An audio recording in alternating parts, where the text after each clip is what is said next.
Sai Chaitanya paramedical college लेकर आया है पैरामेडिकल काउंसिल और सरकारी नौकरियों के लिए उपयोगी पाठ्यक्रम। EMLT, radiology technician, health sanitary inspector में एडमिशन जारी है। हमारा पता याद रखें, Sai Chaitanya paramedical college, Ruby City scan के ऊपर, मोची कॉर्नर।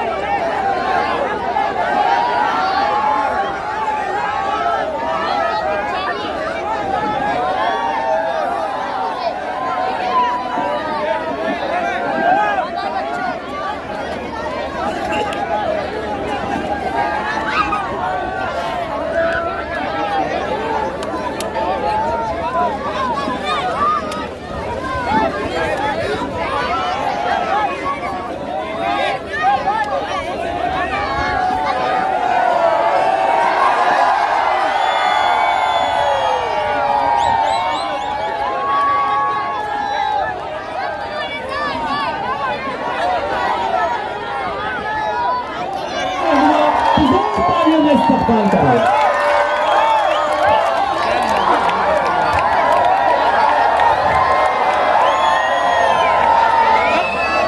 अस्सलामुअलैकुम। मालेगांव की तारीखी सरजमीन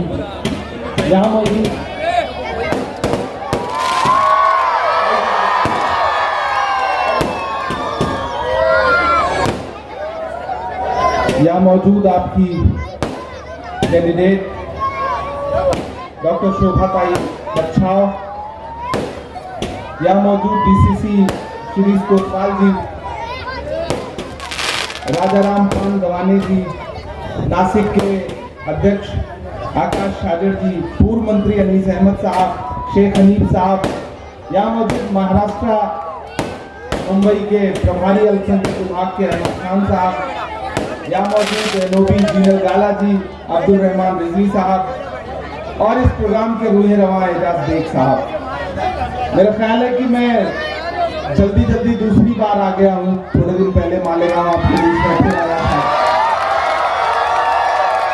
लेकिन पिछली मुलाकात कुछ अलग थी और आज की मुलाकात कुछ अलग है। माइक थोड़ा सा बेहतर कर दें, अगर हो सके तो माइक की आवाज थोड़ी बेहतर कर दें। तमाम सियासी लोग गवाह हैं इस बात के कि जब मुझे पार्लियामेंट में पहुंचने के बाद बोलने का मौका मिला तो मैंने सबसे पहली आवाज उठाई तो JNU से गायब हुए इस बच्चे नजीब की मां के आंसुओं के लिए आवाज उठाई, जामिया के लिए आवाज उठाई, अलीगढ़ यूनिवर्सिटी के लिए आवाज उठाई, और जब दूसरी बार मुझे बोलने का मौका मिला तो मैंने हिंदुस्तान के बुनकरों के लिए आवाज उठाई।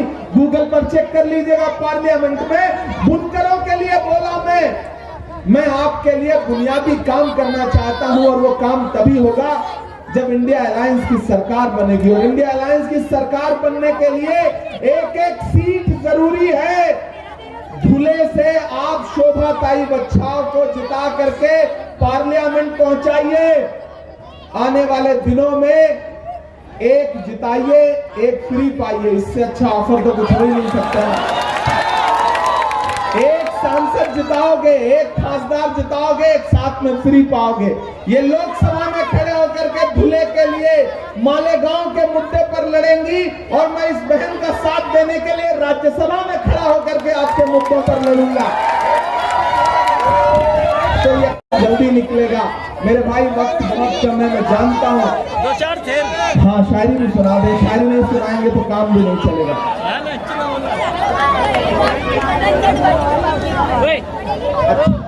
एक चाचा कह रहे हैं कि बटन देर तक दबाओ, सबको ये बात बता दीजिए। मैं तो ये चाहता हूँ बटन इतनी जोर से दबाओ कि मैं दिल्ली में मौजूद रहूं तो मालेगांव की आवाज मुझको दिल्ली तक सुनाई पड़े। इतनी जोर से दबाओ, इतनी जोर से दबाओ। और मालेगांव वालों, इतनी बड़ी लीड इस असेंबली से दे दो कि लाख कोशिश करने के बाद भी इस लीड को कम ना कर पाए भाजपा की सरकार। ये जहन में रख लो, ये सोच बना करके 20 तारीख को जाओ और जब बूथ पर पहुंचो तो बटन दबाओ और साथ में एक नारा लगाओ कि 20 मई भाजपा गई। 20 मई, लगाओ मेरे साथ नारा, 20 मई, 20 मई। और जोर से, यहां से उठी हुई आवाज तो दिल्ली तक जाती है यार। 20 मई, 20 मई, 20 मई। ये सहन बना करके घर से निकलिए कि आपका एक वोट हिंदुस्तान के आईन को बचाने बचाने के लिए जाएगा। वो आईन, वो संविधान जिसमें महात्मा गांधी, पंडित जवाहरलाल नेहरू, मौलाना आजाद के सपने शामिल है, वो संविधान जिसमें डॉक्टर बाबा साहब अम्बेडकर के खून पसीने से लिखा हुआ संविधान बचाने की लड़ाई है। ये हम सबकी जिम्मेदारी है कि हम आईन बचाने के लिए घर से बाहर निकलेंगे और शोभाताई बच्चाओं को चुनाव जिता करके वापस लाएंगे। मैं आखिरी के जो 3 मिनट बचे हैं उसमें शायरी सुना देता हूं, नहीं आप नाराज हो जाए। कहां सोया है चौकीदार, सुनाना बहुत कुछ था लेकिन ये सुनाने के लिए बहुत सारे लोग कह रहे हैं। कहां सोया है चौकीदार, कहां सोया है चौकीदार। याद है 2014 में नारा, भाइयों बहनों, देश के खजाने की चाबी सौंप दो, मैं देश नहीं लुटने दूंगा, मुझे चौकीदारी दे दो। मैंने पार्लियामेंट में भी उनसे पूछा था और यहाँ भी खड़ा होकर पूछ रहा हूँ कि कहां सोया है चौकीदार, कहां सोया है चौकीदार। विजय माल्या नाक के नीचे से हो गया फरार, कहां सोया है चौकीदार, कहां सोया है चौकीदार। कि चाय बेचने वाला पूरा भारत बेच रहा है, बेच रहा है कि नहीं बेच रहा है?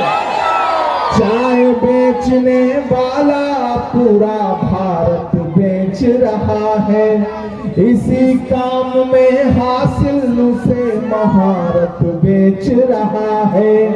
कि रेल बिक गई, तेल बिक गया, बिका हवाई अड्डा, सब कुछ बिकता देख के खुश है अपने जेपी नड्डा।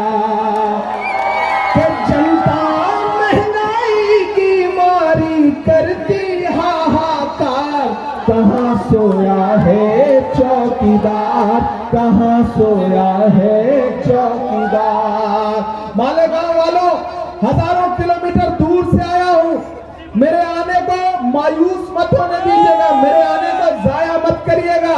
मैं चाहता हूं शोभाताई के लिए एक एक हाथ उठा करके इन्हें एहसास दिलाइए कि आप इनके साथ खड़े हैं। इधर भी एक एक हाथ आपका हवा में उठा हुआ हो, इसी हाथ को लेकर, हाथ के पंजे को लेकर के 20 तारीख को जाइए, शोभाताई को जिताइए, पार्लियामेंट पहुंचाइए। ये सलामताबाद चौक है। इंशाल्लाह एक बार फिर 4 जून के बाद वापस आऊंगा आपका शुक्रिया अदा करने के लिए। मेरे आने को मायूस मत होने दीजिएगा, शोभाताई को जिताइए, पार्लियामेंट पहुंचाइए। 20 मई भाजपा, 20 मई, 20 मई, 20 मई, 20 मई, 20 मई। बहुत शुक्रिया मालेगांव, चूंकि वक्त की मजबूरी है, इंशाल्लाह 20 के बाद फिर आपसे मुलाकात है। और आज मालेगांव वालों, मैं आपसे ये कहने आया हूं कि वह इंसान 4000 किलोमीटर चला अपने पैर के छालों की परवाह किए बगैर। नारा क्या था? भारत जोड़ो, नफरत छोड़ो। नारा क्या था? मोहब्बत के, नफरत के बाजार में मोहब्बत की दुकान खोलनी है। वो जो नारा लगा के राहुल गांधी निकले थे, तो आज पूरे हिंदुस्तान में मोहब्बत की दुकानें खुल रही हैं, नफरत की दुकानों के शटर डाउन हो रहे हैं। प्रधानमंत्री जी बौखलाए हुए हैं, गृह मंत्री जी परेशान हैं। भाजपा की सरकार जाने वाली है। प्राइम मिनिस्टर भले कितना नारा लगाए कि उन्हें इतनी सीटें आ रही हैं, उतनी सीटें आ रही हैं।